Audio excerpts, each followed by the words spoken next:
Federal government resolves to reactivate the 2003 Badagry Agreement aimed at tackling smuggling.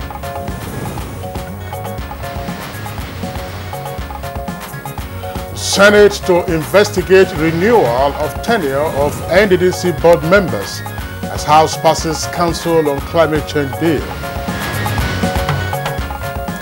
President Buhari directs Ministry of Health to investigate reports of a known disease that has led to the deaths of several children in Jigawa State.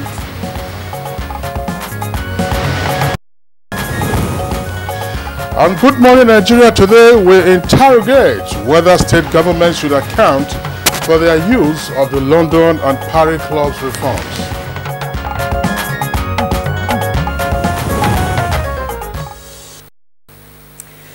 Now, last month, the 36 governors of the Federation under the umbrella of Nigeria Governors Forum met with President Muhammadu Buhari demanding for the payment of the balance of the Paris Club refund as agreed in 2016.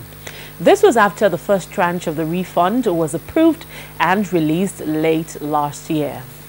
Now, the second tranche of the Paris Club refund to the states was paid in May this year. Now, this payment, which totaled over 240 billion naira, was made to the 36 states and the Federal Capital Territory upon the approval of the President in May. Now, this was in partial settlement of the long-standing claims by state governments relating to over-deductions with regard to the external debt service, which arising from sometime between 1995 and 2002. Well, these debt services deductions were in respect of the Paris London Club and multilateral debts of the federal and the state governments. While Nigeria reached a final agreement for debt relief with the Paris Club in October 2005, some states had already been overcharged. The funds were released to the states' governments at this point in time as part of efforts to stimulate the economy and were specifically designed to support states in meeting salaries and other obligations, thereby alleviating the challenges faced by workers.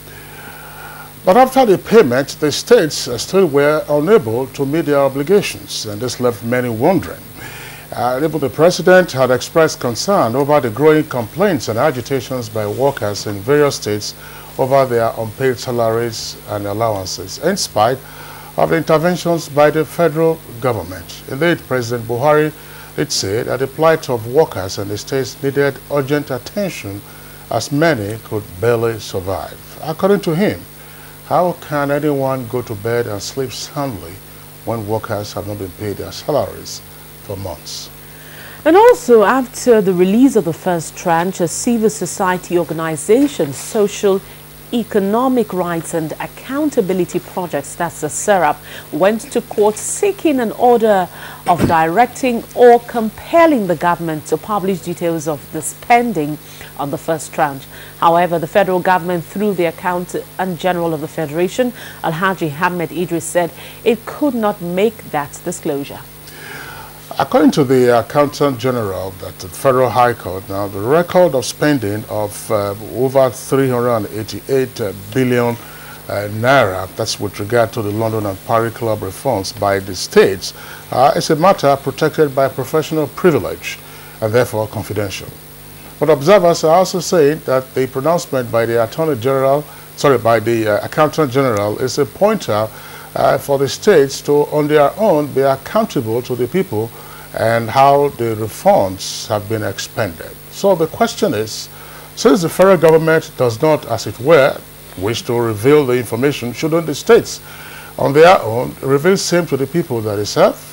Now, this informs the topic of our conversation today on Good Morning Nigeria, where we shall be posing the questions on the legality of the manner the Paris and London Club refunds have been distributed as well as expended. On that note, I'd like to welcome you to today's edition of the program, reaching you as always on the network service of the Nigerian Television Authority. It's a live broadcast, and my name is Kingsley Usadolo. And I'm Rhoda Anonam. joining Kingsley to welcome you to today's program. And just a quick reminder also that in the course of the program, we shall bring to you our companion segments, which include the business, newspaper review, we have foreign, we have sports and entertainment. But as always, the news comes first, and Olajide Bello is our guide. Olajide, good morning. Good morning, Rhoda. Good morning, Kingsley, and welcome to the news. The federal government has resolved to reactivate the 2003 Badagry Agreement signed between Nigeria and the Republic of Benin aimed at tackling smuggling activities, especially as regards food items which undermine the nation's security agenda. The Minister of Agriculture and Rural Development, Audu Agbe, announced this while briefing newsmen at the end of the Federal Executive Council meeting presided over by President Muhammadu Buhari. The Council also approved measures towards enhancing agriculture, aviation and environment protection. Any person involved in smuggling of food items is a threat to our national security and will therefore be dealt with accordingly. Now talking health, President Muhammadu Buhari has directed the Minister of Health, Professor Isaac Adewale, to investigate reports of an unknown disease that has led to the death of several children in Jigawa State. The President also directed the Minister to deploy all necessary machinery to combat the outbreak of the disease reported in Gidandugu's village of Wangara District, Duse local government area of Jigawa State. Senior Special Assistant to the President at Media and Publicity, Garba Shehu, says President Buhari, in a telephone call to Governor Abubakar Badaru, commiserated with him and families of the victims and assured of the federal government's support to contain the spread of the disease. Moving on to the nation's economy, the federal government have been advised to sustain the momentum that has aided the country in taking a leap from 169th position to 145 on the World Ease of Doing Business Index and emerged as top 10 economic reforming nations. This was when the council, led by Vice President Yemi Osinbajo, received the World Bank country representative at the Presidential Villa, Abuja. We know that this is an important signal from Nigeria's federal government's effort, but also an important signal from Nigeria's largest economy of Africa. The effort that has been done is really tribute to this leadership. We are again congratulating the government of Nigeria for this achievement, and the World Bank stands ready to continue its journey along the side of the federal government. And moving now to the legislature, the Senate has resolved to investigate the renewal of the board of the Niger Delta Development Commission, NDDC, with a view to addressing submissions by Senator represented by Yelsa Central, Emmanuel Polka, who claims that due process was not observed in such a change. National Assembly correspondent Dennis Adegunle reports that these and the passage through second reading of some bills were part of Wednesday's plenary at the Senate. Conservation of the NDDC Act portends grave danger to the relative peace we enjoy in the Niger Delta. We ask our Committee on NDDC to liaise with Office of the SDF to look into the real issues so that we deal with it. I think in the spirit of the relation that we're not here just to always antagonize the executive. We have a new SGF, and we must also show that. So I think in the sense I would just move. This is the same prayer. Let this matter be referred to the NDDC and let him take it up with the SGF. Those in favor say aye. Still from the lawmakers, climate change and its attendant effect has remained a very serious global challenge, especially for international organizations like the United Nations. And as part of its legislative intervention, the House of Representatives has passed for third reading a bill that seeks to establish the National Council on Change. An act to provide a legal framework for the mainstreaming and climate change responses and actions into government policy formulation, implementation, and the establishment of the National Council on Climate Change. Honorable colleagues, the truth of the matter is when you put up an investigative motion. The rule of the House says we should not debate it so that we don't preempt issues. And away from the lawmakers, deliberations at the different commissions under the United Nations Educational, Scientific and Cultural Organization continued at the ongoing 39th General Assembly, with Nigeria putting up a strong show during the Culture Commission plenary, with Information and Culture Minister Lai Mohammed leading Nigeria's delegation.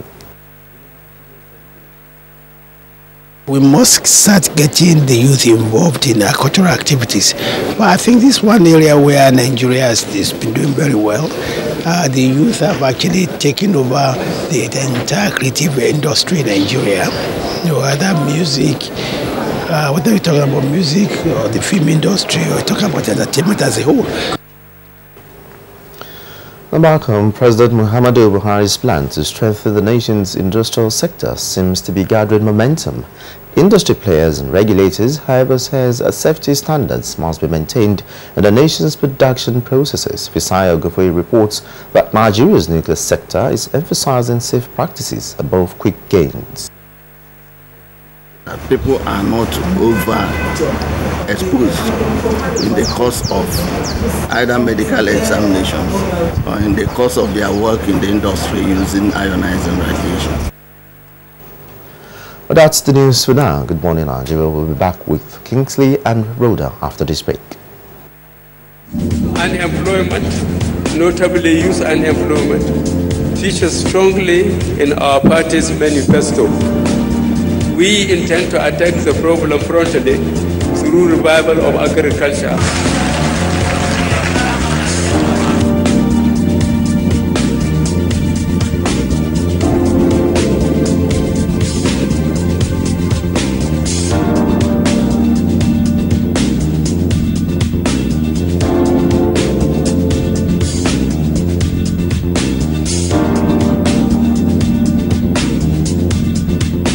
The 30K is going a long way. Actually, I bought an acre of land for 60K like 2012, and presently I have a cassava farm and a yam farm.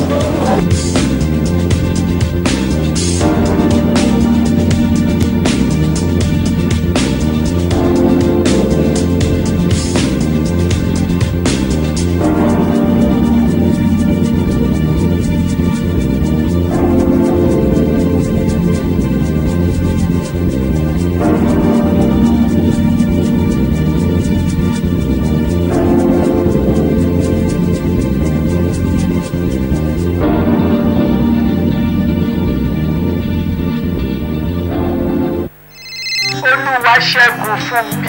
O ṣé mo dúpẹ́ dúpẹ́. Ọmọ adùn ẹnu. Àmín. Ọmọ òní ní kò gbé tí wá kò ń gẹjẹ. Àmín. O ò ní kábàámọ̀. Àmín. Àbùkù ò ní kàn ẹ́ o.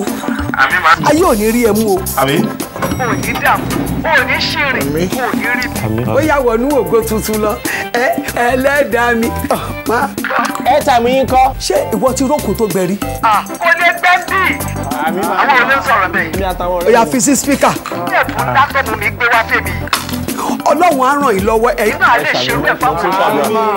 Get 10 times your recharge value to call and browse anyhow. Recharge with *220 star the pin hash to enjoy this offer. Available to new and existing subscribers. Mr. Anansa, èmi ń gbàdúrà. Ìwọ polówó ọjà, ìwọ náà borí ẹ wá kó wá gbàdúrà. Á dà fún ẹ.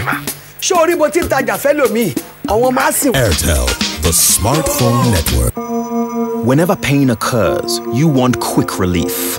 Try new Nurofen Express. It goes to the source of pain and gets to work in under 15 minutes. That's why Nurofen Express delivers fast and effective relief. New Nurofen Express works at the source of pain.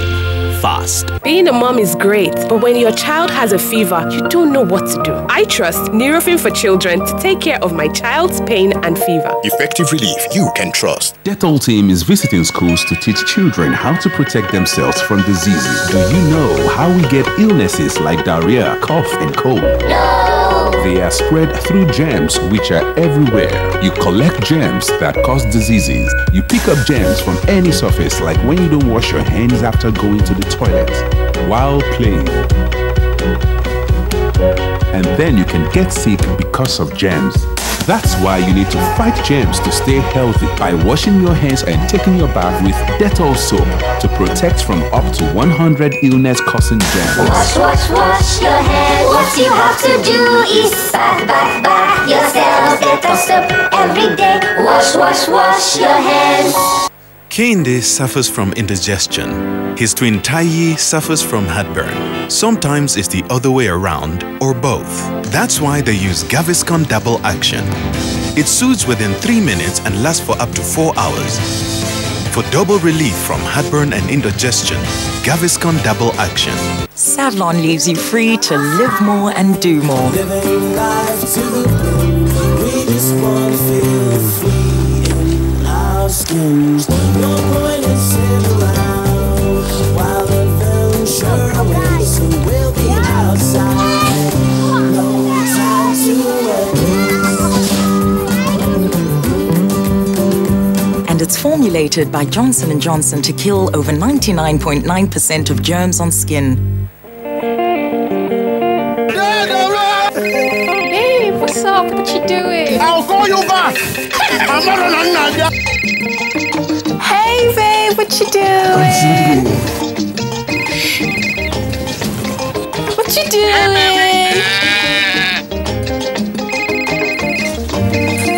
What you doing? Hello, baby. I'm so tired. You need to know the wedding list now.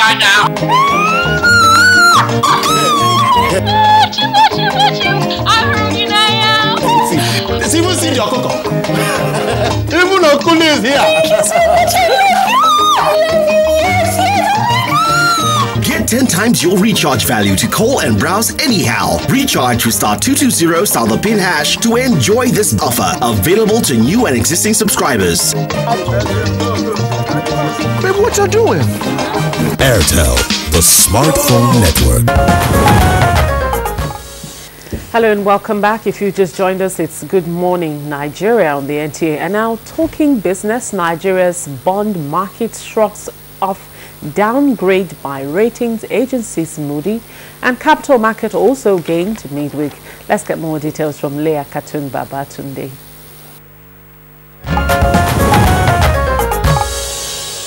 Nigeria's bonds were flat on Wednesday, weighing off downgrades by Moody's. Traders say investors had already factored in issues that triggered the rating change and were buying it at a discount to book profits. Moody's ratings agency cut Nigeria's long-term foreign currency bond to B1 from BA3 and kept its outlook stable, saying Nigerian efforts to broaden non-oil revenue had been unsuccessful. The Naira rating was unchanged at BA1. Domestic bonds traded unchanged after some foreign investors booked profits before the rating decision. Traders say yields on the benchmark 20-year bond rose 10 basis points to 15.03%. On the euro bond market, yields on Nigeria's $500 million bonds due 2018 rose to 3.6% on Wednesday from 3.08%, while yields on the country's latest $1.5 billion issue due 2032 climbed to 6.8% from 6.7%. Nigeria plans to issue a $2.5 billion Eurobond before the end of the year to help fund the 2017 budget, and also wants to refinance $3 billion worth of treasury bills through international markets as it moves to borrow more abroad.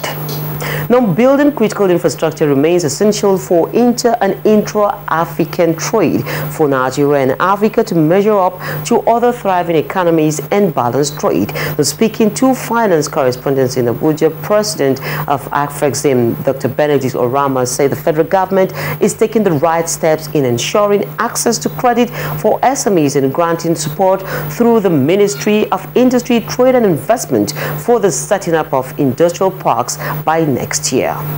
Where you provide those infrastructure within a smaller area is easier. What I can assure you is that it will not be the one that you will say you will do and you will not do it. I know that they're committed to getting one off before the end of next year.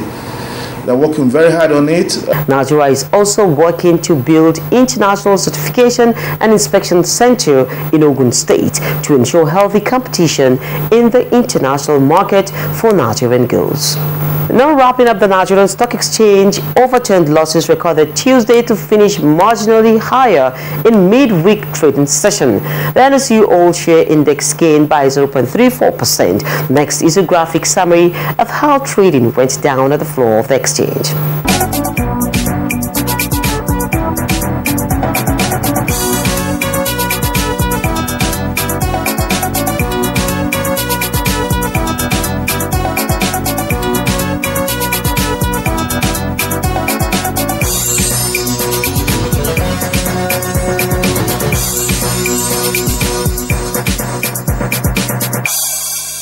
And that is business news for this hour. Thank you for watching. My name is Lekatin Baba Tunde. All right, thank you very much, Leah Katungwe Batunde, for the business package. Next, we'll go to the front pages of some of today's newspapers to check out the headlines. Okay.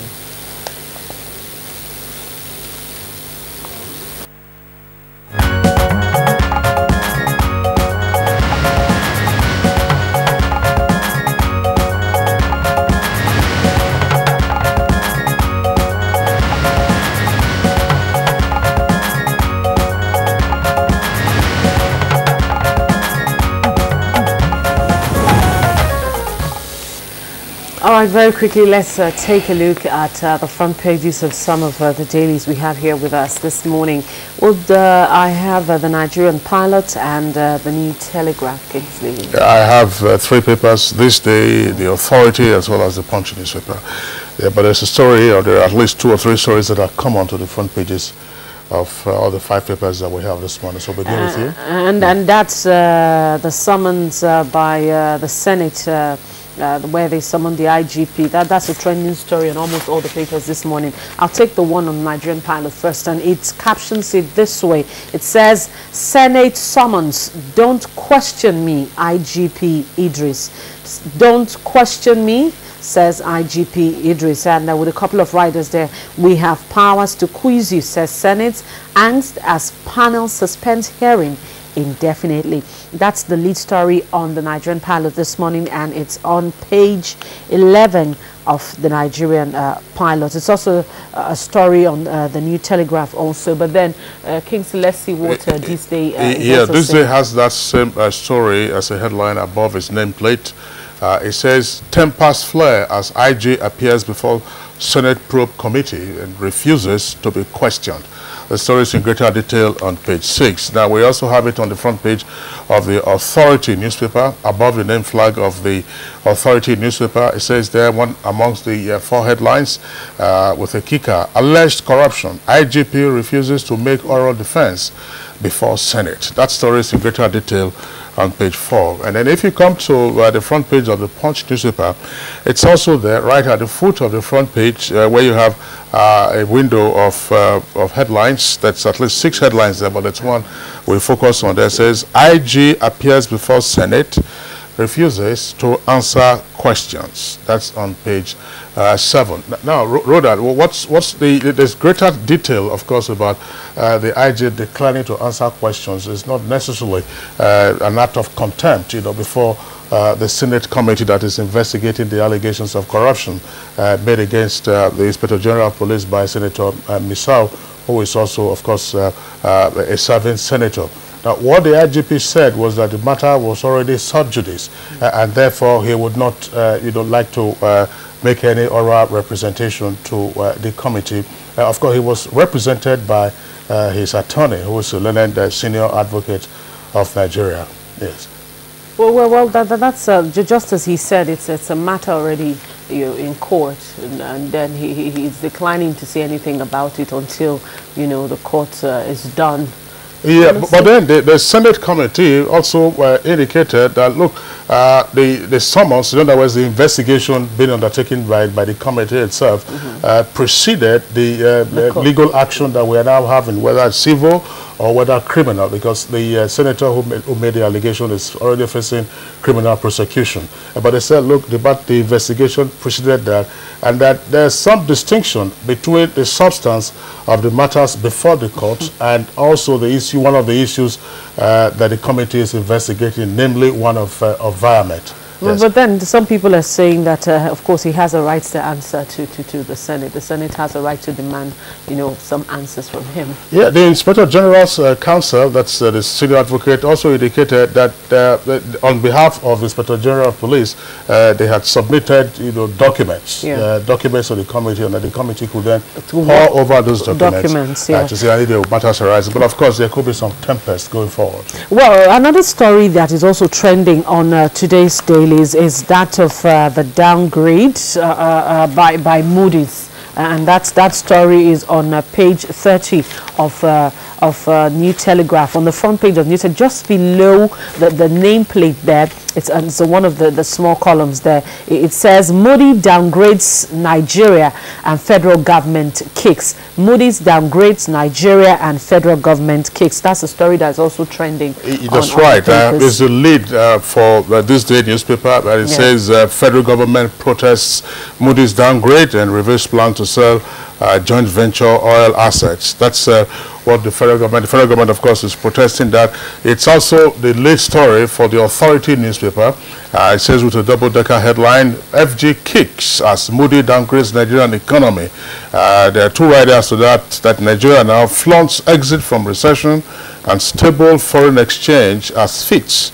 And Oshibajo receives World Bank report on ease of doing business. That story is also, as Rhoda indicated, it's also on the front page of the Punch newspaper. Well, another story I'd like to draw your attention to, Kingsley, is that of,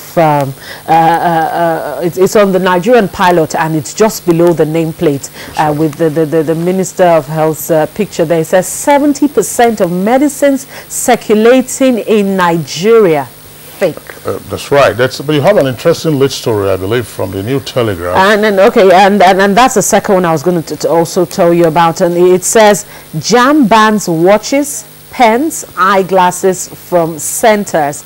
JAM bans watches, pens, eyeglasses from centers. Riders that says to deactivate phone signals at centers nationwide. Oloyede, how we averted rape at exam centers. Wow. All right, that's with regard to JAM. There are all kinds of means and measures that some candidates are alleged to use for purposes of exam malpractice. But we do hope that somebody, of course, who requires eyeglasses, that person who is long-sighted and therefore needs glasses to use at close range, that person will not be denied the opportunity. There are a number of other headlines, disparate headlines. Very quickly, below the nameplate of this day newspaper, we have Fayemi. Fayemi is the serving minister to seek Buhari's permission to contest Ekiti governorship election. That's for this day newspaper, below the nameplate. Fayemi to seek Buhari's permission to contest Ekiti governorship election. Now, for the Punch newspaper has a very busy front page. We've taken a couple of stories already from that. But the lead is on some, according to it, says controversy over alleged $1.4 million scam in defense ministry. General detained and court-martialed. And military denies Mercy contract deal. I have not been briefed, Buhari's spokesman. Details of that story can be found inside at page 3. Now, there are two photographs there on the front page of the Punch newspaper. These are photographs from out of Abuja yesterday. It says Abuja taxi drivers block roads and protest colleagues killing. There was a lockdown on the two major arterial roads. That's Wuse Market Bridge, where you have just if you're very familiar with Abuja, once you're coming up that bridge, there's a VIO checkpoint there where they check. And I think that was where the incident occurred. Yes. And it was a gridlock yesterday on that axis. Absolutely. Two other headlines that I will take very briefly from the 2 or 3 other headlines from the Punch. It says, again, that's at the foot of the front page. Again, gunmen attack Plateau villagers, kill 11. And no automatic ticket for Atiku, says PDP BOT chairman. There are other stories, of course, that you'll find there, including a story on the Federal Executive Council row, according to the Punch, says Kyari and all your Ita reconcile. That's a picture story on the New Telegraph. It's also the picture story on the Nigerian pilots this morning. Yeah, but those photographs are not showing the embrace. No, this one is the Nigerian pilot. You're showing the smiles, right? No. There's a side embrace here. Okay. Those are the stories trending on most of the dailies. You get more details when you go out there to get a copy of the paper. All right, we'll take a short break now, and when we return, our subject for discussion this morning, it's on the Paris Club refund. We'll be back in just a moment. The Federal Ministry of Industry, Trade and Investment, in collaboration with the Federal Ministry of Information and Culture, the Made in Nigeria campaign. In the midst of unprecedented multiple challenges, our great country Nigeria, as Africa's largest economy, is surely marching on to a new era of all-round prosperity, especially through re-engineered and diversified economy, powerfully driven by the change agenda of President Muhammadu Buhari, GCFR. We will patronize local entrepreneurs. We will promote the manufacturing powerhouses. Our objective is to make Nigeria a new manufacturing hub. It is not time to complain. It is time to join the campaign. It is time for economic recovery, growth and diversification of our economy by Made in Nigeria. This is Nigeria, a nation fast developing its potentials. Nigeria is developing, and you have a part to play in nation building.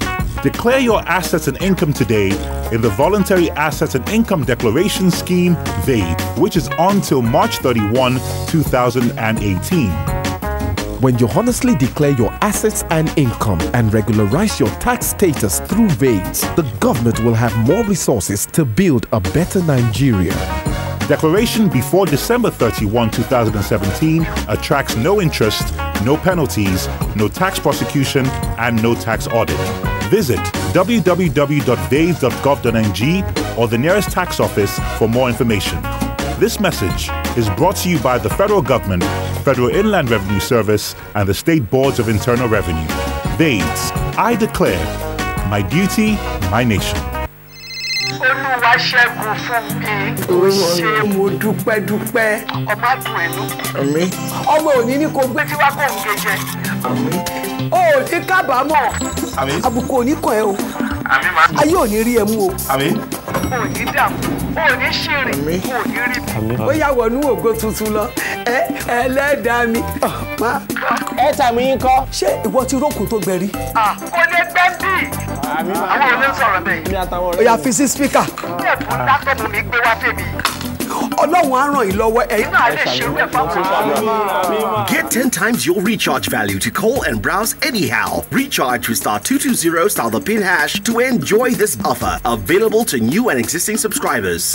Mr. Anansa, èmi ń gbàdúrà. Ìwọ ń polówó ọjà. Ìwọ náà borí ẹ̀ wá kó wá gbàdúrà. Á dáa fún ẹ. Ṣé orí bó ti ń tajà fẹ́ lòmíì? Àwọn máa sìn. Airtel, the smartphone network. Hate speech is not a joke. It incites genocide and crimes against humanity. Most of Africa's civil wars are caused by hate speech from one tribe against another. We don't want it here. The Nigerian government stands firm against hate speech. I was distressed to notice that some of the comments, especially in the social media, have crossed our national red lines by daring to question our collective existence as a nation. This is a step too far. One nation bound in freedom, peace and unity. Nigeria, one nation, one people. This is a public service announcement brought to you by NTA. All right, you're welcome back. But if you just joined us, it's Good Morning Nigeria. We are reaching you live on the network service of the Nigerian Television Authority. To kickstart our conversation this morning, which has to do with the management or utilization of the London and Paris Club reforms by state governments, let's listen to this background I put together by our correspondent, Timothy Yusuf. The Parry Club funds were released to state governments as part of the wider reports by the federal government to stimulate the economy and essentially designed to support states in meeting salary and other obligations towards alleviating the challenges faced by workers. Experts believe that the payments were impartial settlement of long-standing claims by state governments relating to over-deductions from their Federation Account Allocation Committee (FAC) allocation for external debt service arising between 1995 and 2002. The first tranche of Parry Club refunds paid to states by the federal government was 516.38 billion naira to the 36 states and the Federal Capital Territory upon the approval of President Muhammadu Buhari on November 21, 2016. A breakdown from the Federal Ministry of Finance as part of the process for approval for the release of any subsequent tranches shows that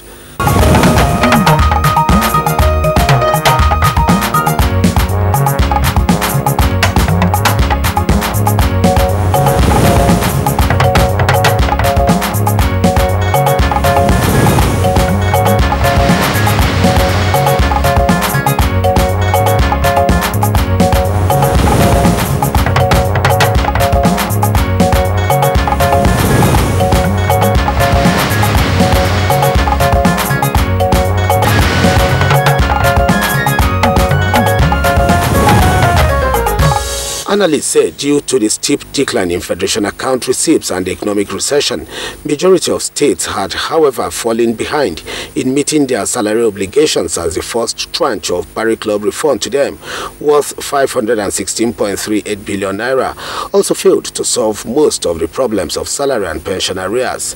This, they believe, was partly because the backlog had grown very large in some states, but also because many governors had other priorities.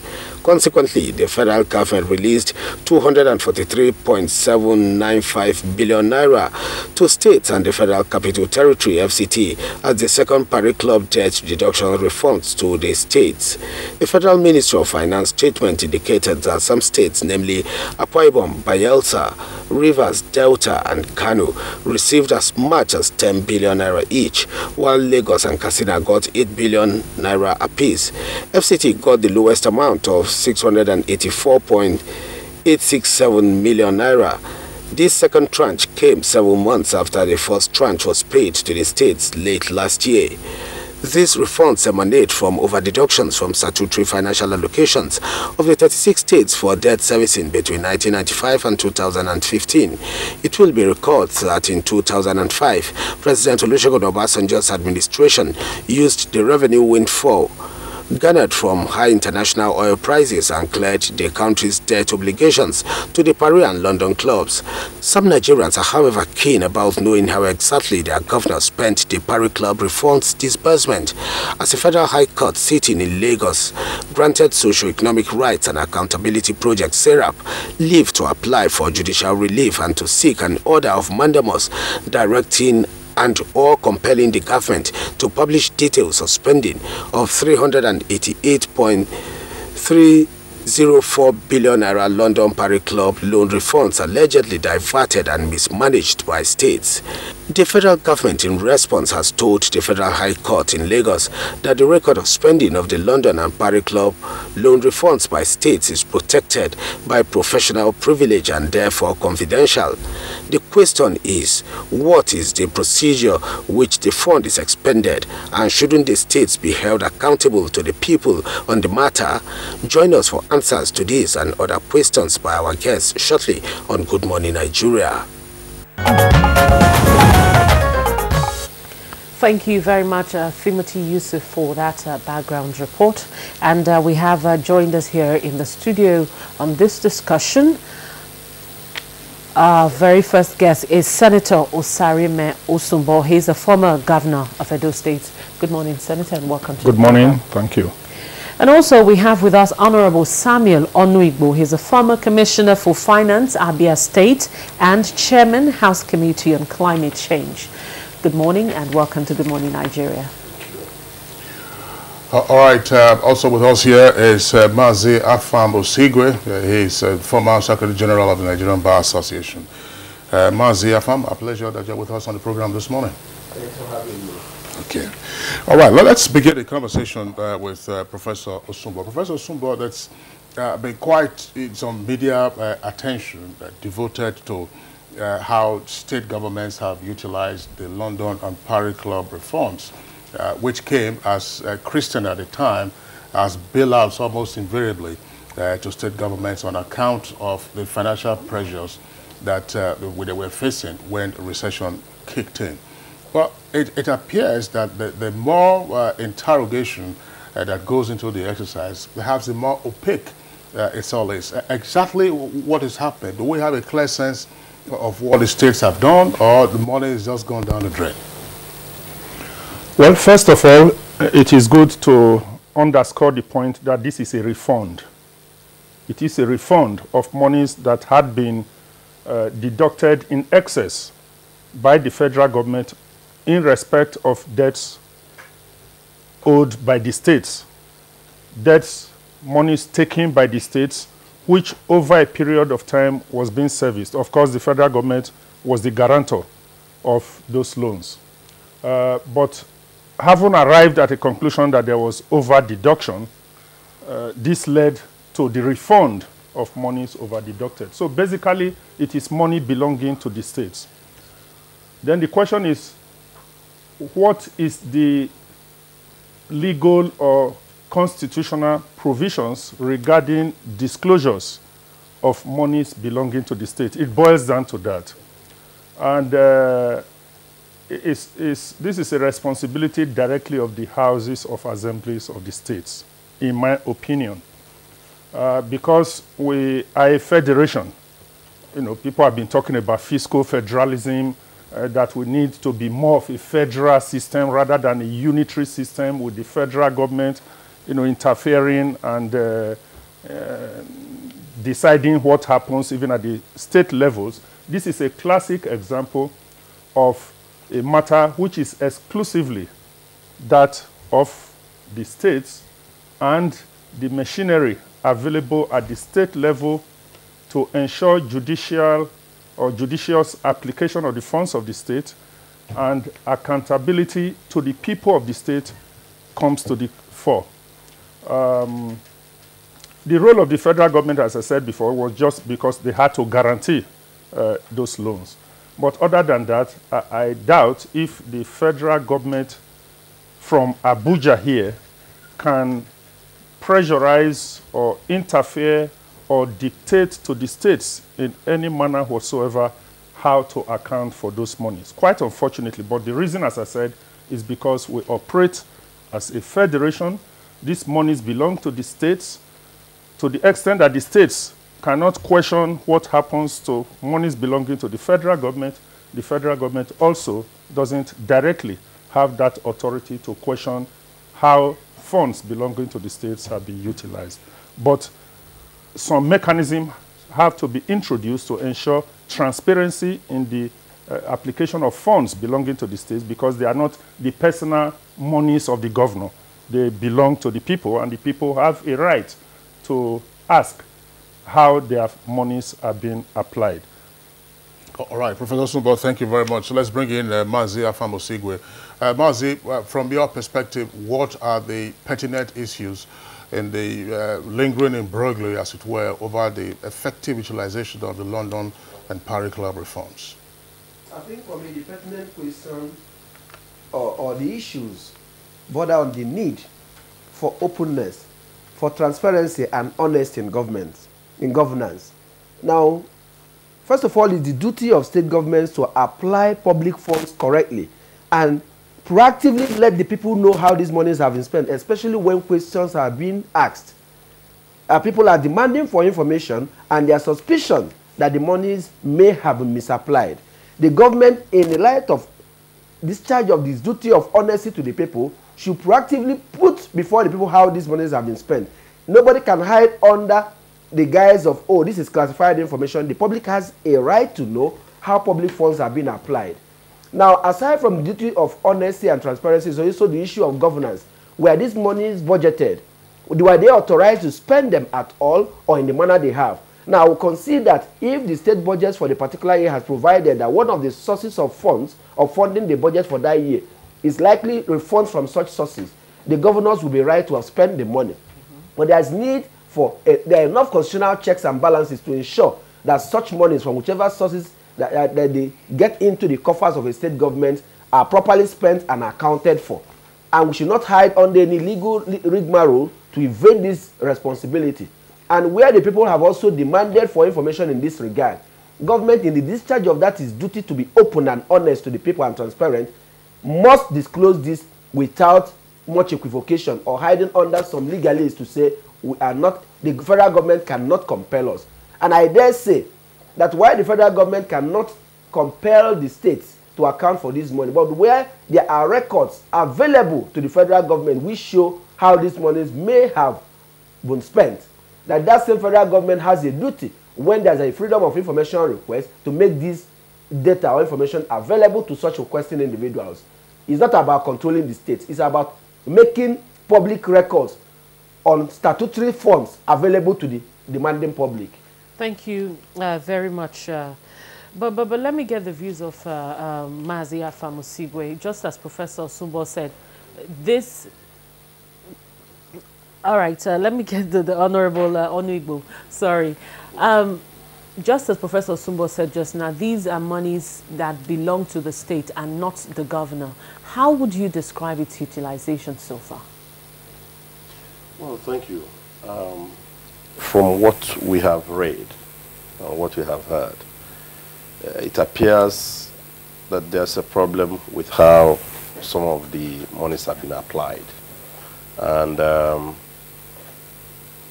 because we run a federal system of government, it is important for us to know that the governors and the state are, to a large extent, independent of what is happening at the federal. It's just because that over time, many years of military administration has actually beclouded how these things are structured. Before now, you did not have to come to Abuja to get your money. You had to generate your money in the regions and pay taxes to the federal government. So that's one aspect where we have to look at. And it's because you come to federal government cap in hand in Abuja to get money. That's why maybe somewhere along the line you are now expecting the federal government to intervene. Like Professor said, and that's the truth, there was over-deduction initially when efforts were made to collect money borrowed by the states. And of course the procedure is that if you're taking loans from outside, you have to come to the National Assembly, you have to meet with either the Committee on Loans and Grants, and this committee will now go through what you want to borrow and make contributions in terms of whether it is okay or not. That's the involvement of the state government coming to Abuja. But in a situation where you raised your money, or you were able to generate your money internally, and you did not bring them to Abuja, or you did not come to Abuja to take permission, it is now difficult for you to now ask the federal government to ask how the money was expended. In summary, concerns are there that some of the monies that state governments have received have been misapplied. And misapplied in such a way that the purposes for which they were, received, so to speak, going by what the federal government said, you receive these refunds, use them to pay salaries, use them to pay pensioners, and all that. That even after receiving the money, these categories of people have not been paid. That's why we're hearing the concerns. What do we do? At a time like this, we will urge the houses of assembly to begin to interrogate how this money were used. But then, let me cut you here first. But then, from your experience as a former Commissioner of Finance, when this kind of money comes, what process is it supposed to go through? Is it supposed to just go straight to the governors, or it's supposed to go through proper appropriation through the House of Assembly before you start appropriating the money? I'm sure you must have noticed, at least in the last two reforms that took place, a lot of them happened midway. They were not, I have not seen situations where Actually, when I was commissioner, we did not receive any refunds. But I've not seen a situation where midway the money was put back and now reappropriated. I have not seen that. And that's probably why it's been difficult to actually trace how these monies have been applied. All right, Honorable, we'll come back to you later on in the course of the conversation. But just to indicate, perhaps as part of the background information, Professor Osumbo spoke to that a moment ago. The London and Paris clubs were associations, if you like, of private creditors. Now you also have multilateral agencies from which the states and the federal government could also borrow money. But it turned out that the debt overhang that Nigeria incurred and had to deal with in the 80s and the 90s, the more notorious ones had to do with the club of private creditors who were either in London or in Paris. Now, that's the reform that we're talking about now has to do with the over-deductions in terms of the repayment of the interest and to an extent of the principal. We had debt forgiveness under the administration. Under the administration of President Olusegun Obasanjo. Now, we have another guest who's joining us for this conversation from our Benin Networks Center. Is Dr. Osawaro Okunzuwa. Dr. Okunzuwa, a pleasure to have you join us again on Good Morning Nigeria. Just to deal with the issue again from your perspective, what do you think is relevant here in terms of what the state governments appear to have done with the refunds that they have received on account of the over-deductions from the repayment of the London and Paris Club debts? Good morning, Kingsley, and good morning to everyone with you. Professor Osumbo has excellently made his expertise available to us, both as a seasoned lawyer and a former governor of a vibrant state in Nigeria. The issues are moral in nature, going by the question you have posed. Should? The answer is yes, because if we are in a democracy, the people ought to be the central focus of the activities of government. Apart from the initial concept, formative concept of democracy, that the welfare of the people should be the supreme task of the state, I think it is also somewhere enshrined in our constitution that the security and welfare of the Nigerian people should be the central focus of our own government as well.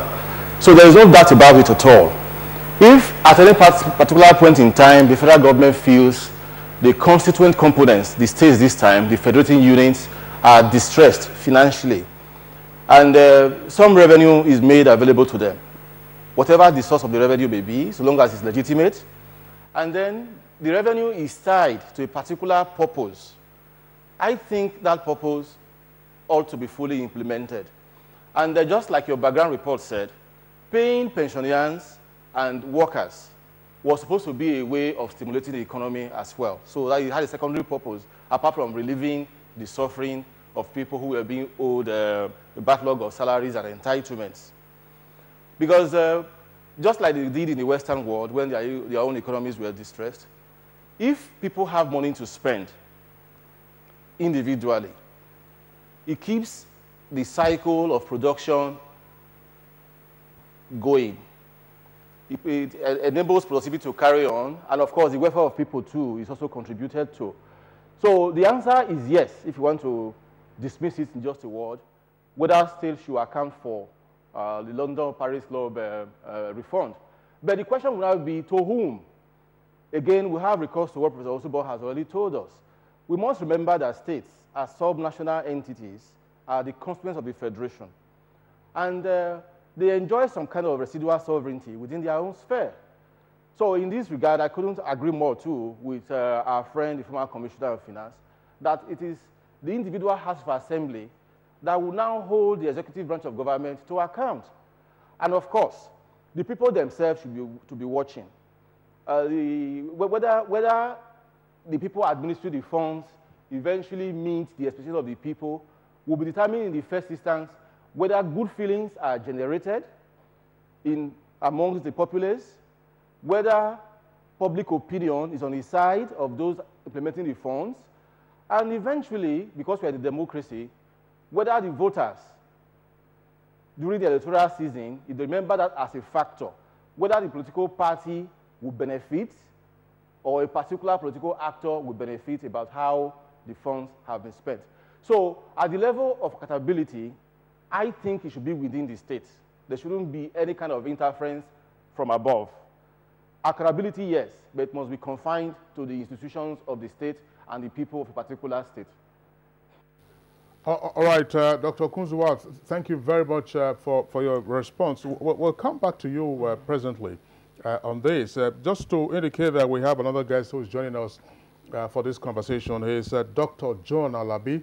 Dr. Alabi is a senior lecturer in the Department of Business Administration at Kogi State University, and is also chairman of the Kogi Coalition Business and Professional Associations. Dr. Alabi, a pleasure to have you join us on the program this morning. Good morning. Well, of course, we are dealing with all the states of the Federation and proper accounting for what they have done with the Paris and the London Club reforms to the state governments. A few states, of course, appear to be more notorious in terms of the frequent flare-up of protests and demonstrations by workers and pensioners. But what's your take on what's going on with regard to questions being asked and answers not being received on how states have used this money? Thank you very much. Essentially, I want to align my thoughts with the speakers that yes, talking about a federation, we have responsibilities to account to our people, that the federal government does not have the controlling power over states. But the three questions I want to ask is, one, the monies are refunded. Have they been properly and judiciously used? Number two, what about the allegation of corruption vis-a-vis diversion, misapplication, or outright stealing of the fund? Then what harm does it do to the society if you are accountable? My plan is this. Basically, the money is a refund, and it should be captured by the respective state House Assembly to be utilized. Because a situation where people are complaining as well, I think the compelling reasons for this hue and cry is that there's a lot of hardship in the society, salaries are not being paid, and a lot of pensioners are dying, and some infrastructure are decaying. So if you have gotten so much refund, we want to see how we can apply that through the instrumentality of House Assembly and appropriate it same. So government may not directly have that. I was just reading through some of the comments and the court injunction. And my take is, oh, Accountant General, I do not have records. Or I have a financial relation between Accountant General and the states. And I say to myself, who is the chief accountant officer of the nation? It's the Accountant General.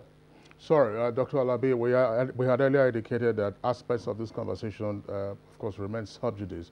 That's not what we are interrogating. We're just dealing with the broad principles of what should be the responsibility of state governments who have received money and how they should account for it. Well, let's bring in Professor Osumbo again into the conversation. Professor Osumbo, from the points that you earlier articulated, shall we say the ground rules that you already established with regard to who should do what, as well as what Afa Mosigwe said, is there a sense in which there is a conspiracy of silence by the State House of Assembly? Well, really, Kingsley, what, excuse me, all these discussions are brought to the fore is the issue of good governance.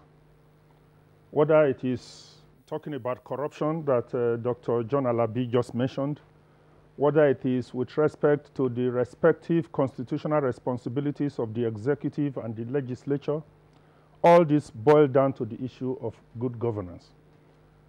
It is essential that those who have the mandate to govern, whether at the federal, state, even local government level, must realize that the interests of the people, the welfare, the comfort, well-being of the people whom they represent should be uppermost. So that should guide them when, for instance, they are handling the appropriations at the State House of Assembly level. And the State House of Assembly members must ensure that the monies, the funds of the states are utilized in such a way to alleviate the sufferings of the people.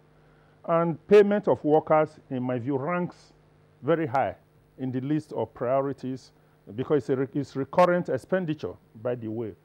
Even though the issue of what is the balance between recurrent and capital, that's a different issue completely. That you shouldn't load the budget on the recurrent side to the detriment of capital projects.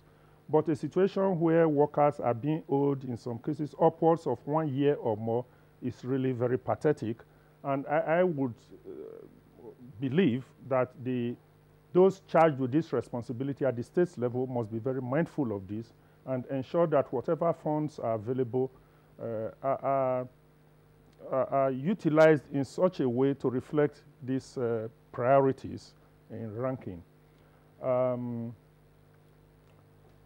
The houses of assembly, it is one thing to appropriate and it is another to ensure oversight that this thing is being done properly. Now coming directly to the question, are the houses of assembly doing this sufficiently? Even the auditors general are also there. They also have a role to play. The reports of the auditor generals that are supposed to be independent, the Constitution ensures that every state, even the federal government, must appoint an auditor general and ensures some level of independence on the part of the auditors general.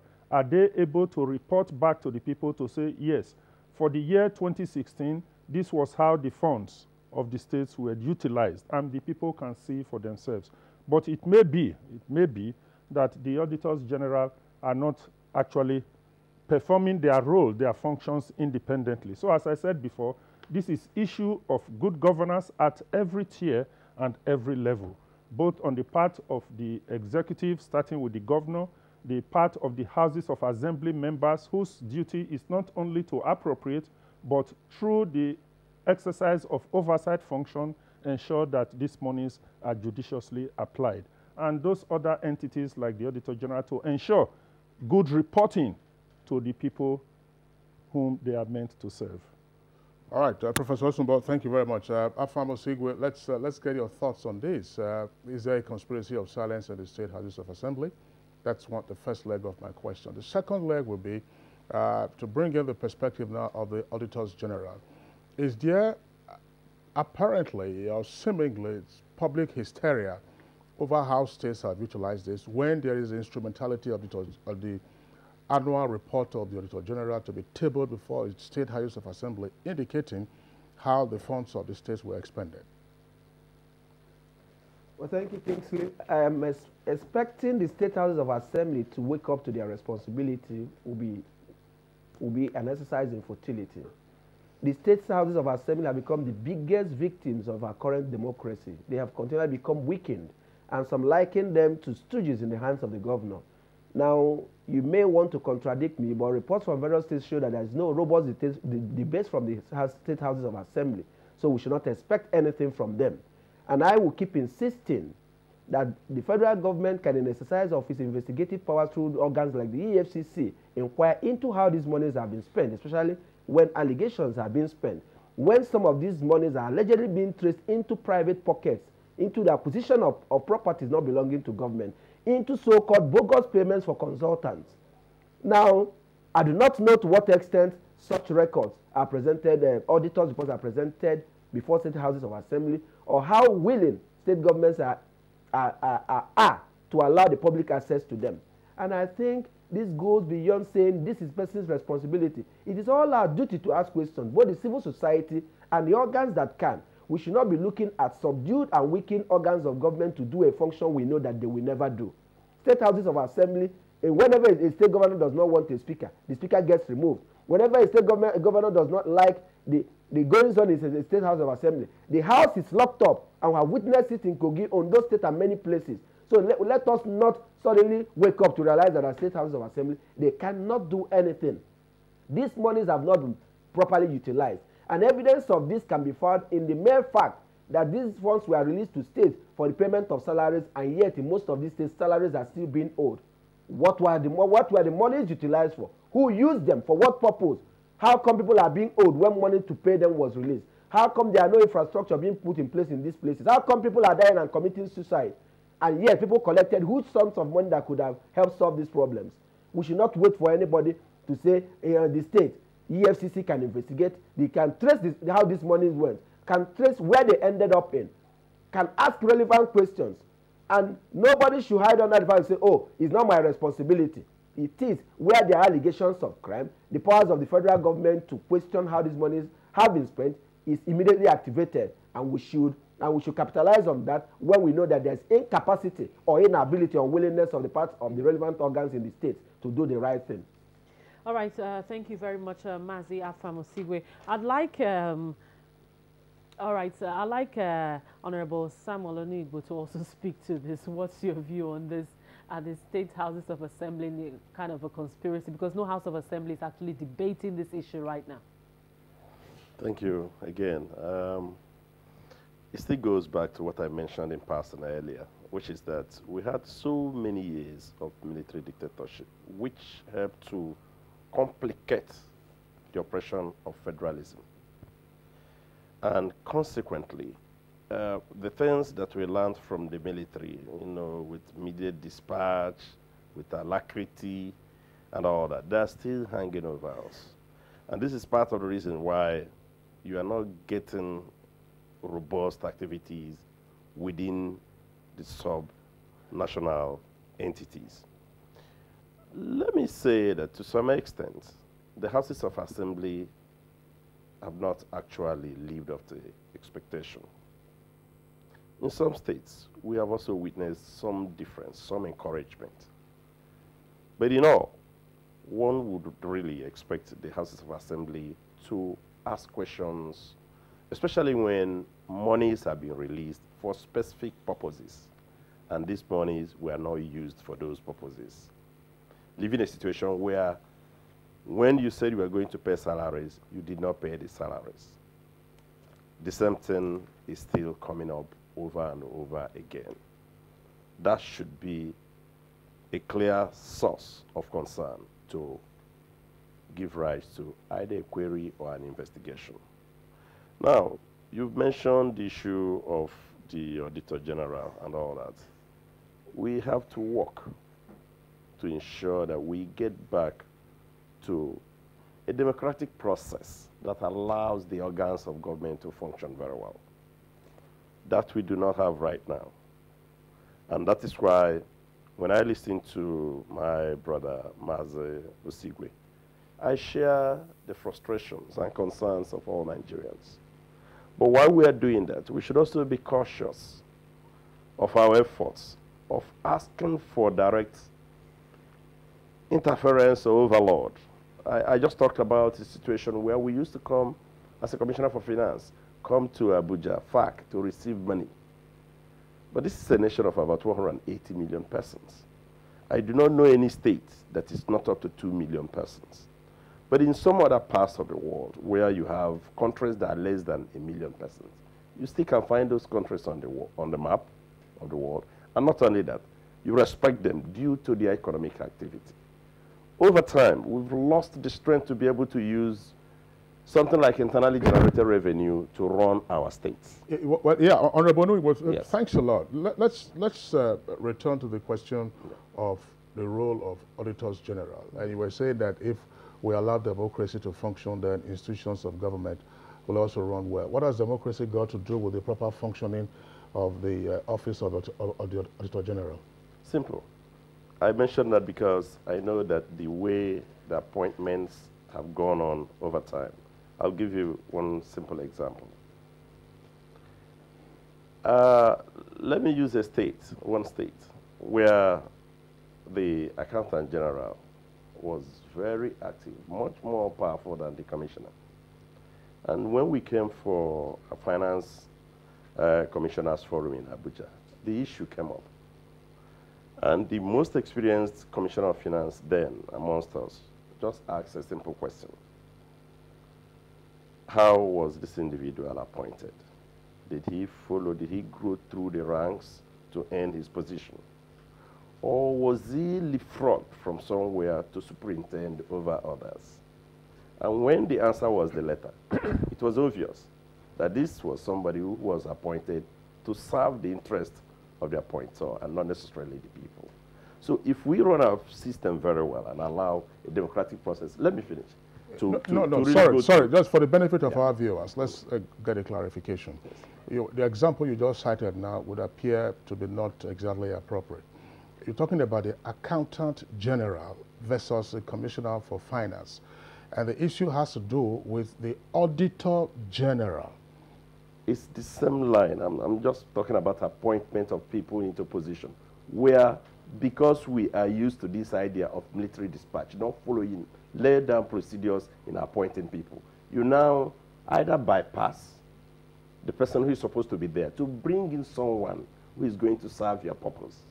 That's what I just cited. I know my line of reasoning. So when you see situations where individuals are given positions or put in a place just for them to help serve the governor and not necessarily the state, this the result you get. Because I know the kind of reports we get when we come to this, forum of commissioners. So that's why I mentioned that. So we will have to work to ensure that we deepen and broaden the processes of our democratic practice. And while we are doing that, we should also be mindful of the fact that we should not encourage things that go to weaken the basis and strength of the component parts of the Federation. All right, thank you very, very much, Honorable Samuel Onuyigbo. I'd like to go to our Benin Network Center where we have Dr. Okonzua. In the words of Afam Igwe, he said something. He said he's expecting the state houses of assembly to actually look into this. Would seem like we're not serious because of issues we've had in the past where things like this would happen and we seem not to hear anything from the state houses of assembly. But then, well, what's your take on that? And then should places like the EFCC, organize it like EFCC, would they be able to look into issues like this at state levels? Well, to start from the rear, to invite the EFCC is already suggestive of criminality. I don't think we have gone there yet. We are simply asking ourselves whether states should account for the London Paris Club refund. And the answer is yes. Of course, we have also said the accountability should be circumscribed within the state. So nobody is convicted of criminality yet. So what is the EFCC doing? The House of Assembly is supposed to be the representative of the people while a mandate is running. So we expect our honorable members to probably be more vigilant about how state resources and other assets are spent. That is a question that is without debate. Then beyond the state House of Assembly, we expect our civil society organizations to be more attuned as well. Of course, in this instance, the labor unions, because their members are generally affected, pensioners and workers. And then the press, of course, to continuously bring these things to the fore. We shouldn't forget again that in a democracy such as we are practicing, it is the people who make the ultimate judgment. So information should be readily available to the people about what is going on. So if some money, just like Professor Sumbo said, it's a refund really, it's not a kind of grant, it's a refund. So if for a state A, 10,000 naira is being refunded to it, to pay salaries, to pay pension arrears, we have to make sure the legislators, the civil society organizations, particularly labor, the press, we have to monitor the process to ensure that the money is well spent the way it was intended, especially as it is meant to relieve suffering. To bring the EFCC into it so soon, I think will model the issue because I don't really think any person is being convicted of criminality. Ladies and gentlemen, this money, before it was even spent, should the money have been appropriated, ab initio? Well, I think we already vary into a kind of hazy area, really. It's not happened very frequently that refunds are made to the states. This was a kind of windfall, really. Money already deducted and returned to the source. Now, if you're talking about the question of should, I think the minimum answer and the minimum standard has been met because the law is being followed, the money is being returned to the original source, and so on. Now, the issue is about how mature our democracy is. We are going to hark back to that. Over time, when the institutions of our democracy are well aligned, they are active and functional, most of these things will not arise. Because what is suggested to me in this discussion is that what was meant to actually relieve the suffering of pensioners and workers was probably made to service some other debts, leaving people in the state of suffering. That is regrettable. But I think the accountability should remain within the state. Should remain within the state. Whatever the asset of the state is supposed to be applied to pursue the welfare of the people within that state, citizens and residents of that state. will be the first callers to such resources. So maybe as we go along, it may also be, when we resolve these issues very well, it will be a way of adding to the stock of our beneficial and wholesome customs as a democracy, because it's a thing that doesn't happen too frequently. So we'll learn from it, improve on the process, and on subsequent occasions we'll do a lot better. But that is not to deny that the workers and the pensioners need some kind of succor, and whatever can be done to address this issue should be done very, very quickly. Dr. Okunzuwa, thank you very much. You raised, you labeled this moral issue earlier. I mean, let's not get into that now, whether indeed workers and pensioners who do not constitute all of the populace or the population in a particular state should be the sole or major beneficiaries of utilization of the refunds. But an issue that is still on the table, and I want to bring in Professor Osumbo again to speak on this. In terms of appropriation, the budgeting process is very well known. I mean, you also had 2 terms at the federal level. Now, let us label this refund a kind of windfall. It has come in midway. Is there a requirement to return to the legislature for the utilization of such a windfall when prior to the appropriation bill being sent, the state had already anticipated a stream of revenue and income without including this likely windfall? Is there any lacuna there that we need to discuss? Yeah, this is interesting. But I will start by asking or putting to the fore this question. This directive, or this, when the federal government is making this refund available and say apply it to payment of workers and teachers, is it advisory or is it mandatory? Must the states comply? Is it a directive or which is mandatory and must be complied with, or is this advisory?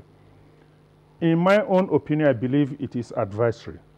And then coming to your question, from my experience, and the former Honorable Commissioner of Finance is here, when I was governor, the Commissioner of Finance returns from the FAC meetings in Abuja and presents to me the disbursements to the state, statutory transfers, if there's excess crude that appears, then 13% derivation, so and so amount, releases to local government, so and so amount. All these are detailed. These are the transfers, receipts from the FAC allocation.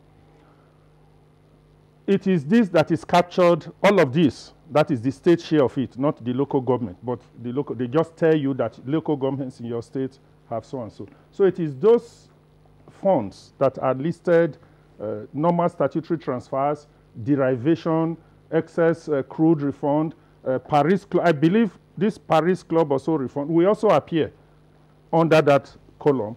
And all of the monies that are so spelled out are monies that were anticipated as income accruing to the state when the appropriation, the bill or act was being signed into law.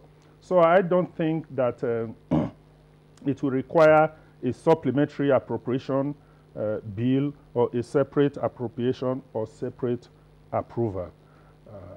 Sorry, Prof. Yes. The issue here, you just talked about the parity refund. I mean, no, but the state governments, for instance, didn't expect in at least 1 or 2 of the instances that this money was going to come. And if they are agitating for the balance to be paid, and they are already preparing their bills, appropriation bills for 2018, for instance, and the negotiations with the federal government are still ongoing, it would appear, for instance, that they might just.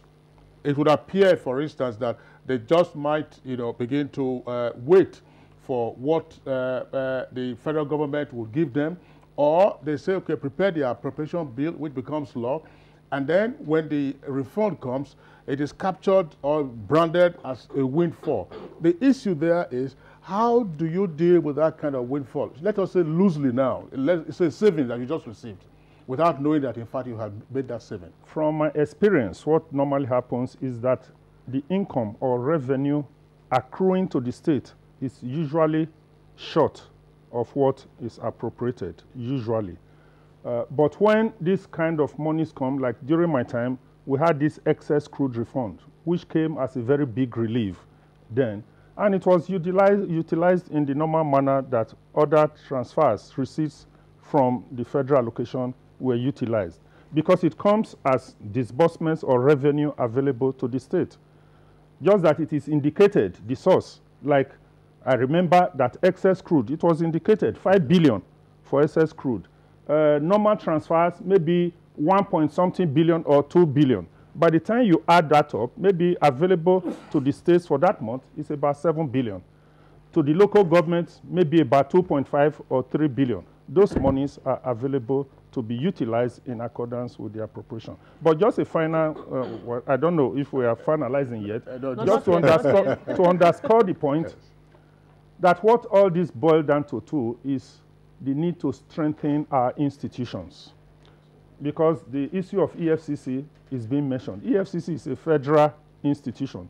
Do we have similar institutions at the state to look at this kind of abuses at the state level?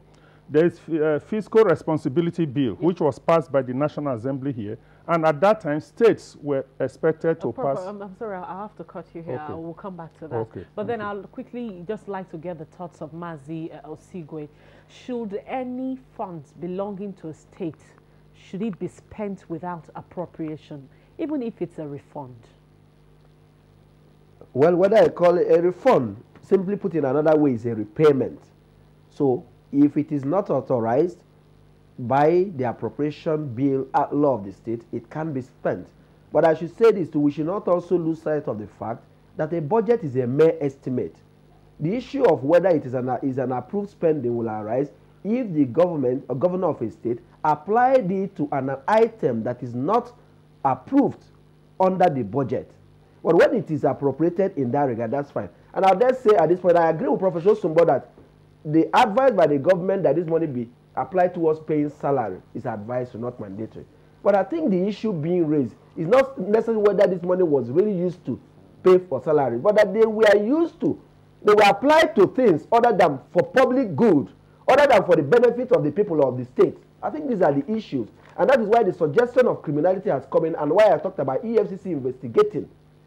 Because if money meant for the general good of a state ends up in private pockets or in the wrong hands, then that is this issue of criminality. And that is not suggestive of conviction. Investigation will disclose whether these allegations of fears are founded. And where they are found to be justified, then prosecution will ensue. So Dr. Okonzua should understand that where there are such allegations and the states are not being proactive or transparent in releasing facts to allay fears by people that this one may have been misapplied or misappropriated, then there may be need to investigate, to make further inquiries to find out what is the real state of affairs. And if it is found that in the process a crime has been committed, then the law will follow its natural course. So funds cannot be spent if not appropriated, but a refund will be a source of funding for budget approved for a state government by a state house of assembly in a particular financial year. All right, thank you very much, Mazi Osigwe. Let's get to Dr. Alabi. Dr. Okonzua has been saying all the while that citizens should hold states accountable, state governments accountable for the money that they spend. How would they do this? Yes, thank you very much. I want to say quickly here that as an accountant, I believe that where you have shortfall in your revenue and you need to do extra budget spending or you require to take a loan, you go back to the assembly. Most of the time you have problems. When you have excess money anywhere, if it's not captured as proper said in your budget and you have such money, House of Assembly should be the appropriate place. They are representing the people. They should be able to tell me, look, this is what we want to use. We get extra loans or grants from foreign agencies, and they tell you, look, get it approved by House of Assembly. That's number one. Number two is that the best way to monitor utilization is by the House of Assembly and the civil populace. For the House of Assembly, there are three major challenges that will not allow them to do just what they should do. Number one is that look at most of the elected members. They are either funded by the governor. So an election itself is fraud. Number two is that the leadership of most of the House of Assembly I see around are determined by the governor. They change leadership at will. Thirdly, Even the funding, running of the House of Assembly in this country is at the will and caprice of the governor. At times, money are not given to them. These are challenges, but essentially they should be. Even the Auditor General you mentioned, the appointment and the removal at times can be done by the governor at will. AG and Auditor General, all right? Some of them will bring external person from somewhere. I've seen a governor who brought an AG from somewhere who was his personal auditor in his a business because he has an agenda. For civil society, of course, that is area we have to make serious inroads. We must, as civil society, NGOs, the labor, we must come together and galvanize support. In some House of Assembly, I'm going to tell you this, they will lack capacity to do some things. For instance, some state House of Assembly, there are no public hearing on budgets. We have to come up, like my state one time, we come up with a bill. We want every item, every bill that needs to be passed must have a public hearing. Before you know it, in 3 hours, bills are passed. Until we have to do that, we now have that. I have the chairman of a coalition, and all we do is that look, transparent accountability. The reason why we're talking about all this, we must underscore is that there is questions about whether the funds have been appropriately utilized. And Prof was saying, I do not believe it was advisory. I think it was a consensus. 75-25. They all agreed to it. Okay, we use 75% to pay arrears of salary and pensioner. The remaining 25 you can apply. There's a ratio that was jointly agreed to. Then if that has been done, perhaps the whole issue will not arise. So my take is simple. It is possible for the House Assembly to do their job if they are doing it. But most of them are under the bill of the governor. So that's the challenge we have. But civil society must rise up. We must rise up by mass protests, by bills, by demanding that this money must be captured so that the civil populace should enjoy it. I'm not saying that salary should be paid with all the funds, but I'm just saying that if you agree a ratio of 50 to 60, and as it comes, you pay so that the debts and wrangles we have all over the state will not be there. So that's my take on it. It is possible. All right, Dr. John Alabi, thank you very much. You said there was some consensus as to the ratio of utilization. Yes. That it's also in sync with the position of Mazi Afamusigwe and Professor Osumbo, that it was advisory and not mandatory. Gentlemen, we'll take a short break now. When we return, we'll continue with the conversation, taking also the reactions of our viewers. Babe, what's up? What you doing? I'll call you back. Hey, babe, what you doing? What you doing?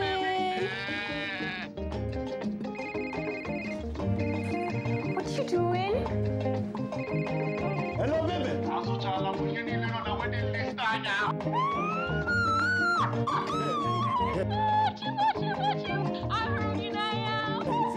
See, even see your cocoa. Even Uncle is here. Get 10 times your recharge value to call and browse anyhow. Recharge with *220 star the pin hash to enjoy this offer. Available to new and existing subscribers. Baby, what you doing? Airtel, the smartphone network. If you hear a bomb explosion or gunshots of an active shooter, that might be a terror attack. At such times, always remember 3 action words: run, hide, report. Don't try to run towards the terror scene to save the situation, because there might be a second bomb blast or another attack. Run far away and take cover. Make sure you are safe first. Yes, it is in our nature to sympathize over the hurt, but remember, only trained personnel can help in such situations. When in a secured environment, promptly call relevant authorities and help will come. For anonymous reporting, call 09630-3250-5 or 0813-2222-106. If you see something, say something. Nigeria unite against terrorism. This message is brought to you by the Federal Ministry of Information and Culture. All right, welcome back. You're still watching Good Morning Nigeria here, and we are live on the network service of the NTA. We've been on the issue of the management utilization of the Paris London Club refund, and we've had a couple of guests here. But first, we'd like to take your tweets that you have been sending via Twitter handle at NTAGMN. The very first tweet we have here is from Clifford Agugoisi. He says, yes, states should account for the London-Paris Club refund.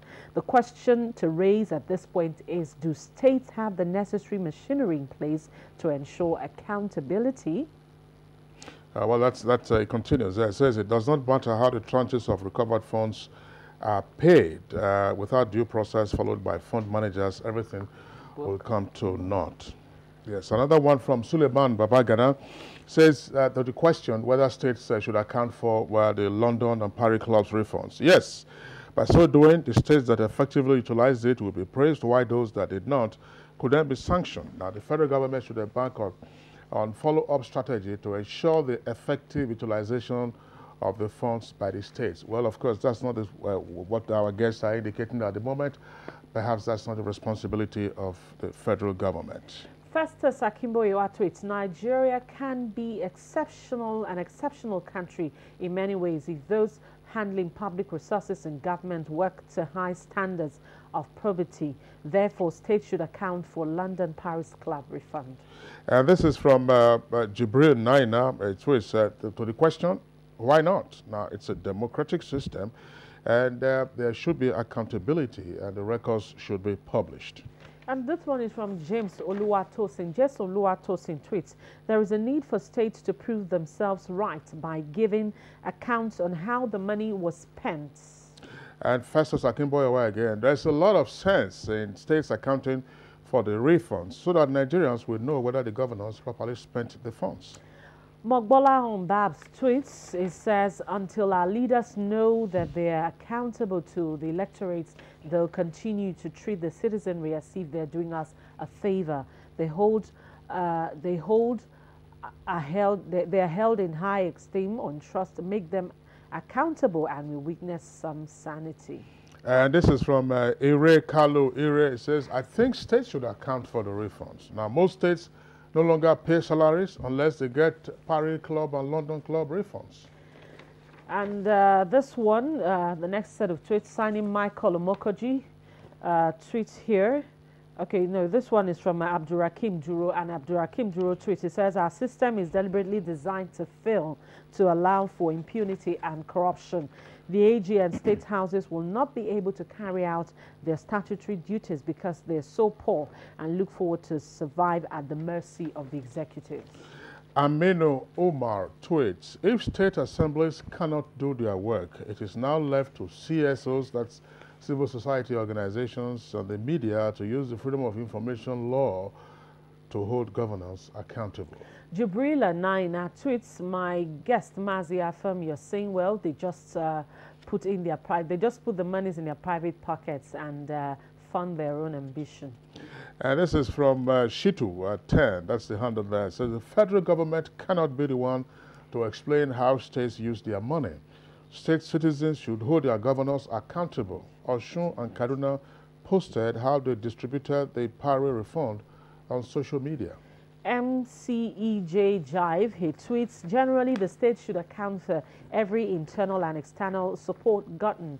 It baffles me that proper information is denied the masses. In fact, what level of trust now exists in our system because there is no proper reports between the leaders and the followers. Dele Jack Solomon has this tweet. Now, this is a serious matter, he writes. The state governments must not only refund these monies, they must also apologize to the president and CNC for disrespecting his directives to pay poor workers their salaries. This must be done now. But unfortunately, it's not a directive, it's an advice. Eric Kolokumo tweets here. He said states should and must account for the London Paris Club refund. Accountability consciousness is key to curbing financial corruption. Sani Michael Omakoji says if the federal government cannot question or put these governors on their toes as to how their money is being spent, then they should stop giving it out. Clifford Agugo tweets again, local governments should have been another critical gatekeepers in the accountability equation. But again, they are virtually non-existent, and the governors have literally abolished them. Some sections of the Nigerian constitutions that could potentially impede the process of accountability at all tiers of government must be expunged following due process. Now, good news, AS tweets. If the Paris London club's refunds could pay 1 month's salary, then what next? I think accountability should not be centered on this only.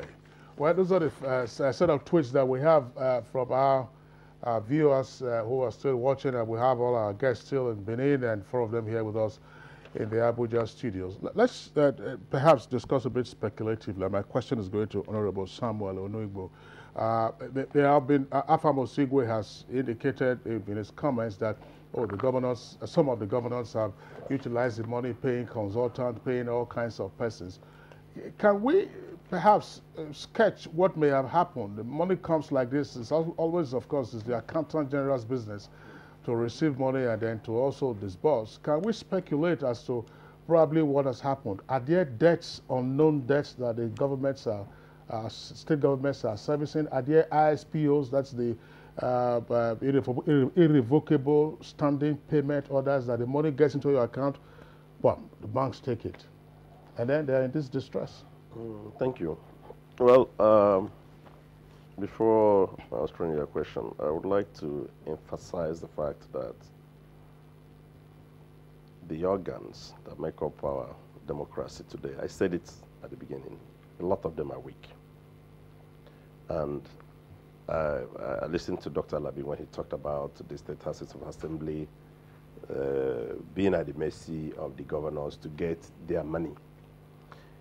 I know, I think I recall in the 6th Assembly or so, when Right Honorable Dimeji Bankole was the speaker, because I was advisor then to him, that the constitutional amendment then, I think I recall clearly, had actually made the states, I mean the houses of assembly, to receive their money directly, first charge, first line charge. But after that was passed, the speakers met. I think their leader then was from Taraba, and then came back to the National Assembly and said they didn't want to get their money from first line charge. And the National Assembly was in shock. So that's part of the problem that we're having, why they appear. It's not as if efforts have not been made, but I have been stressing the point of we must strengthen and deepen these organs of our democracy. To your question, you know that government is a continuum.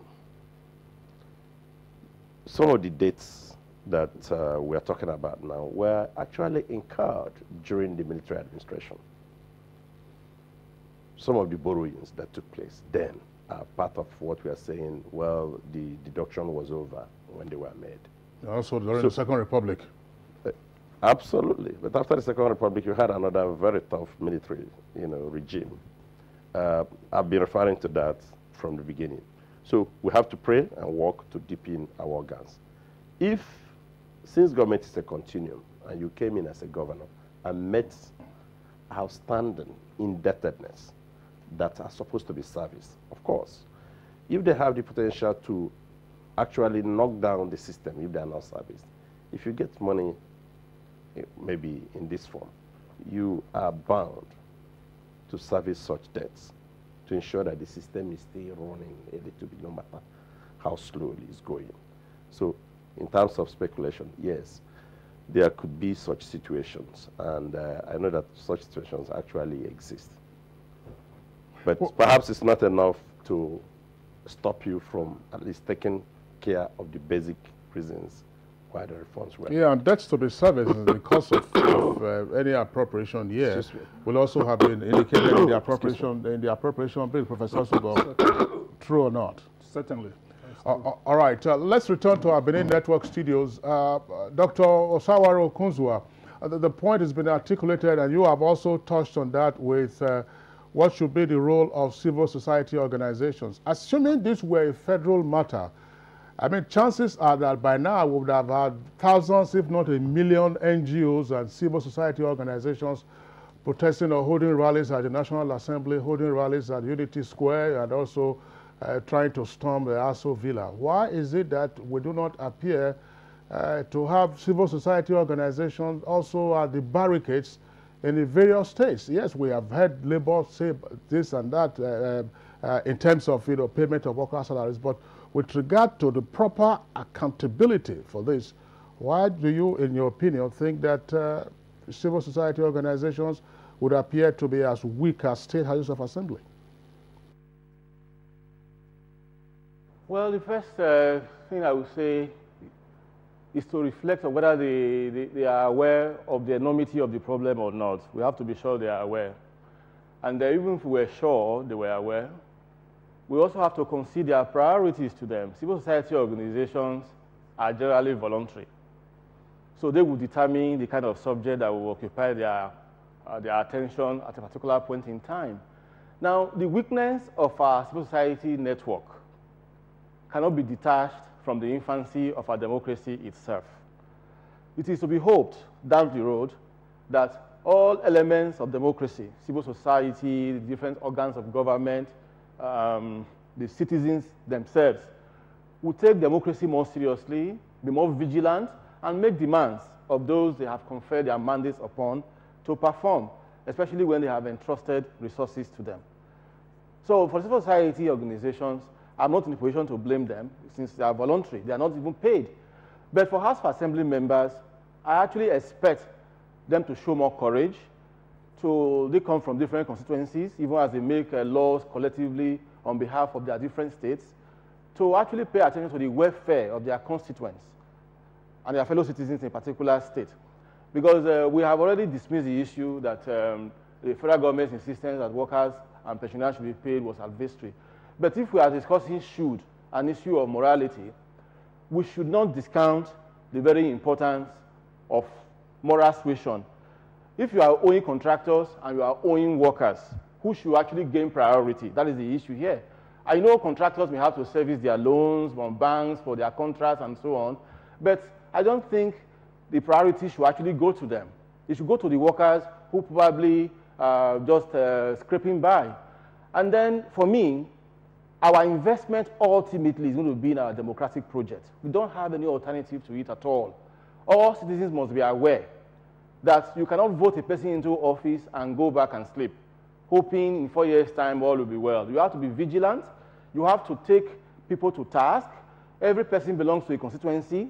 You have to go to House of Assembly member and say, why is this one going on? Why is this one going on? And people voted into office must also know people are watching them and that their performance in office one way or the other will have consequences for themselves and the political parties that sponsor them. Except this consciousness is risen beyond a particular level, our democracy will remain submerged the way it is, and it will be underperforming, and people can be taken for a ride. So I'm afraid what we need to do is to invest more energy in our democracy while we temper our frustration with some kind of patience, and then we just keep applying ourselves, hoping we'll have good men and women who are imbued with the spirit of public service in positions of trust. So I think all around, there's no silver bullet. We have to get men and women who believe in the welfare of their people, who will apply the resources judiciously, and so on and so forth. And the people in turn have to be awake to take them to account from time to time. I think that's going to be the ultimate recipe. Thank you very much, Dr. Osawari Okonzua, a political affairs analyst. You joined us from our Benin Network Center. It's on that note, we want to say thank you for being with us this morning. Always a pleasure talking with you. Thank you. All right, Rhoda, we have another set of tweets that we'll take. We signed up for Osawari earlier. He was talking about the competing needs to meet, whether to pay salaries of workers and pensioners or to pay contractors. Contractors are also employers, so they have workers under them. All right, let's take this one from Queen Emperor. That's the handle for this tweet, for this message. It says, why not? Should state governments account for the parallel reforms? Any responsible and accountable government driven with the desires to proffer developmental solutions to their people will not wait to be asked to account for any received funding, especially the London and Paris Club's reforms. And this question, this is a question, and it's coming from Sakiru. at Sakirofu. He tweets, he says, please, I need answers to this. I need an answer to this question. Can federal government pay the salary of each state and later deduct from the state's monthly allocation? Well, it's all smiles around. Well, this is, excuse me, from Musa T. Muhammad. Good morning, Nigeria. I think that's a very good one. Let every state that collected the Party Club money account for it. And this last one is from MCEJ Live. He tweets, my question is, who should hold the states accountable? Some people say the media. Seriously, they may be right, but the media now follows the naira, not the stories. If not, if media is up and doing, they will let the public know how the money came in and what was done by the states. Kingsley, I think that's what we're doing this morning. Yeah, are you following the money? We're following the story. We're following the story. Thank you very much there. Let's get the views of Afam Osigwe with regard to the more effective role of civil society organizations at the subnational level. Well, I think the civil society, considering the constraints they face, should do what some of them like SIRAP and some others are doing, seeking through the use of the judicial process, utilizing the Freedom of Information Act to compel these state governments to make disclosures, to make documents available for them to study to see how these funds were spent. And also putting this discussion on the front burner of public discourse for people to know that some of these monies may well have been misapplied, that some of the things are not being done well. So the civil society will always have a role to play in keeping government on its toes to be accountable to the people. All right, thank you, Mazi Afam Osigwe, former Secretary General, Nigerian Bar Association. It's a pleasure having you join us this morning. Thank you so much. Thank you for coming. All right, let's get final words from Professor Osarime Osubo. Your final words, very quickly. Yes, very quickly. My final words flows from one of the last tweets read before the interval, which was that assuming the Paris Club refund was well spent, everything, salaries are paid. Is that the end of the problem? We are contending with wider issues of anti-corruption, good governance, the need to strengthen our institutions, strengthen the House of Assembly through their financial independence, and strengthen the system with appropriate laws. I was talking about the fiscal responsibility and public procurement. All these things need to be put in place in order to ensure good governance. All right, Professor Osarime Osubo, former two-term senator, also former governor of Edo State. We appreciate your having been with us on the program today. Thank you very much. All right. We also would like to thank Dr. John Alabi. It's of the Department of Business Administration at Kogi State University. Thank you very much.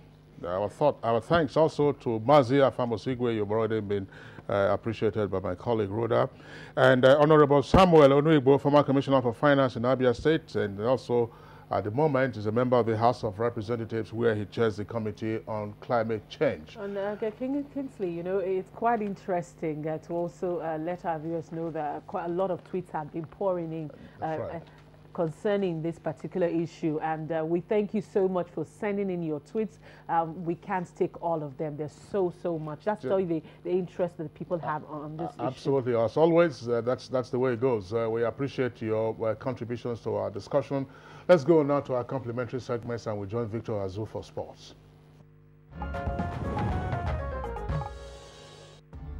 World number 1 Rafael Nadal will play David Goffin in his opening ATP final game on Monday.